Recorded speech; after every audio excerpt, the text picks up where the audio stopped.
Hi there, Kenny Harper here, and in this video, I'm talking about business scaling do's and don'ts, and I'm going to be sharing keys from John Warrillow's best-selling book, Built to Sell.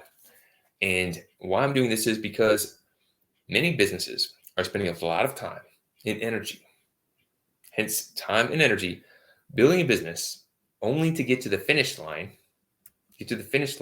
right? And finding out that they've spent a lot of time and energy doing the wrong things. And so we want to begin with the end in mind so we could be working smarter and not harder. And I've seen this happen many times.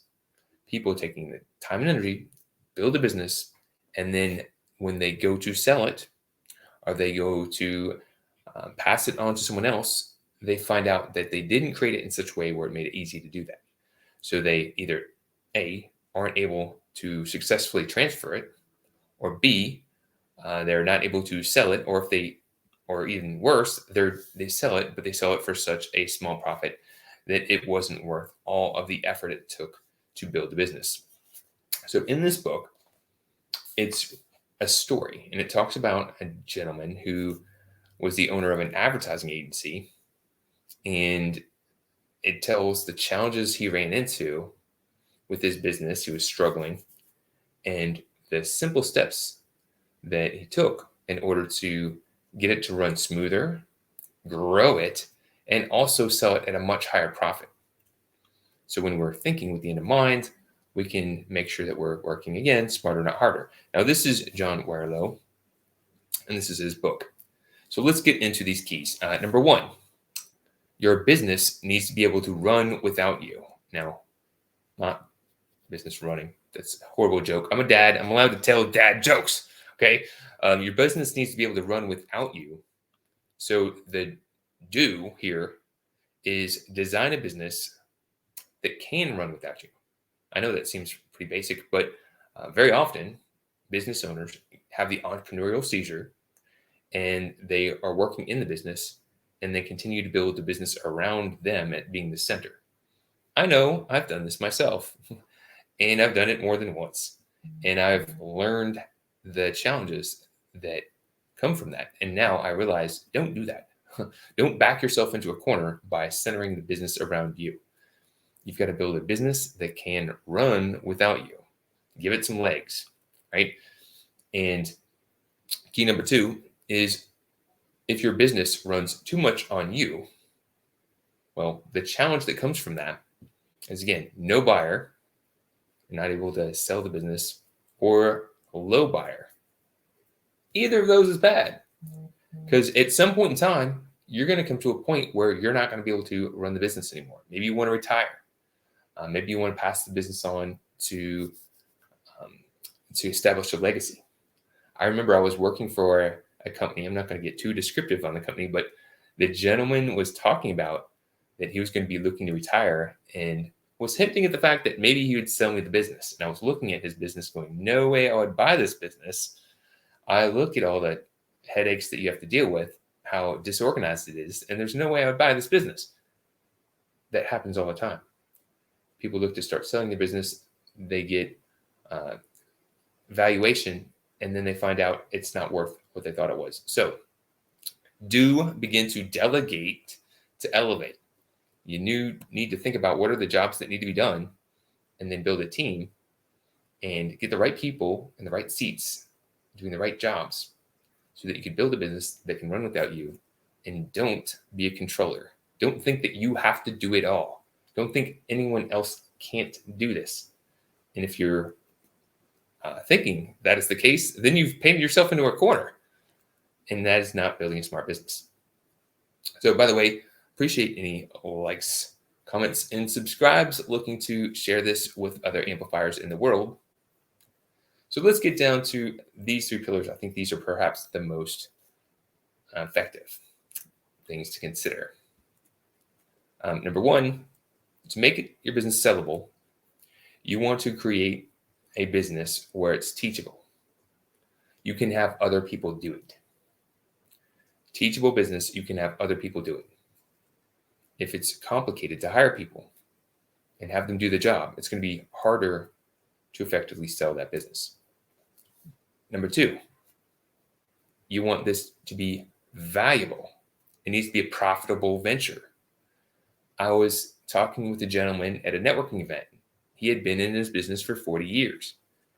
And he was looking to sell his business, but he was only taking home a salary of around $20,000 a year and working about 40 hours a week in the business. I'm like, how could you ever sell that? That sounds like a nightmare. So you need to have a profitable venture. Again, seems simple, but a lot of people have revenue but aren't making profit. Need it to be profitable. And then number three, you want to create a business that has repeat business in it.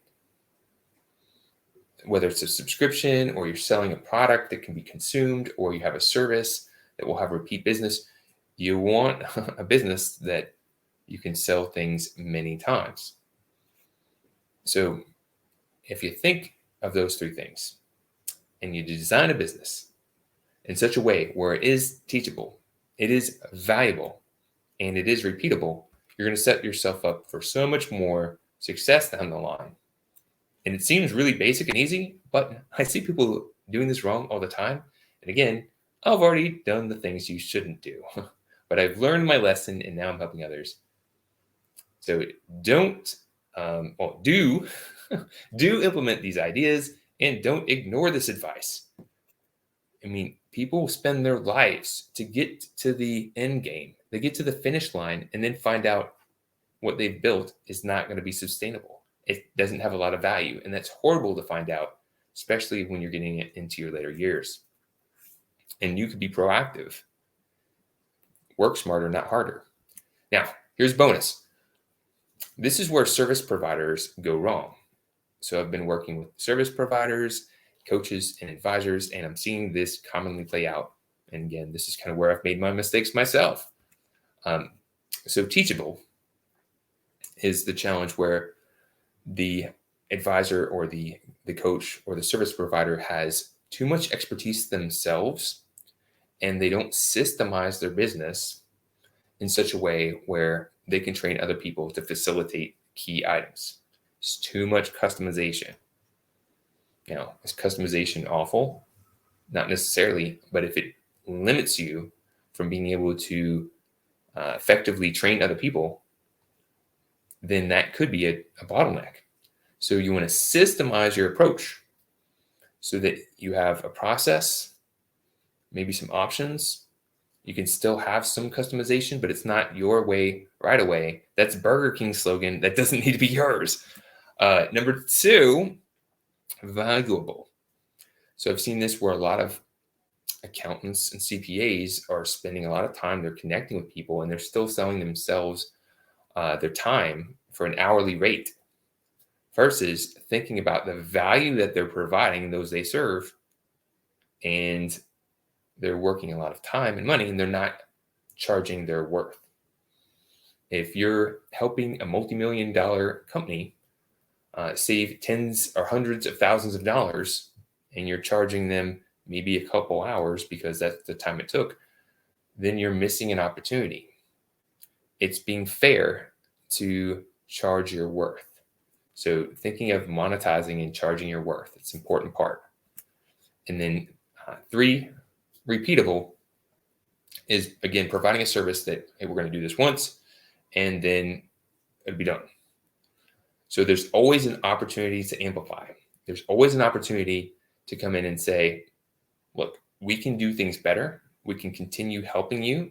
We can continue providing value. And you've got to share that and enroll people in seeing that.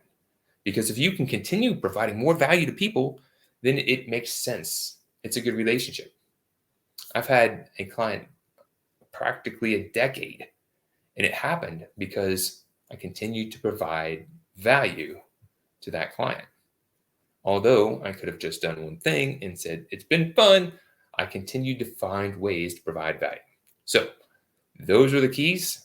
And remember, it's not about what you know, it's about the actions that you take. More importantly, the results that you're getting. So if you know something and you're not getting the results, you've got a gap. And that's why we do these things, so we can sharpen the saw and better serve our mission. Speaking of which, if you haven't seen this yet, Growth Amplifiers has launched the Optimize to Thrive Challenge. It is a free challenge that we're sharing some of the best material we have, some of the best foundations, and we put it online. So we created it once so we can share it with many people. It guides you through some assessments, gives you a few frameworks to help give you more clarity, be more efficient and effective. And we are doing that just to make good rapport with our audience. So if you're interested, definitely drop a line. We'd love to have you participate in the challenge. Without further ado, thank you for tuning in. We appreciate you and being the amplifier you are in the world. Remember, there's always an opportunity to amplify. Thank you so much for your support.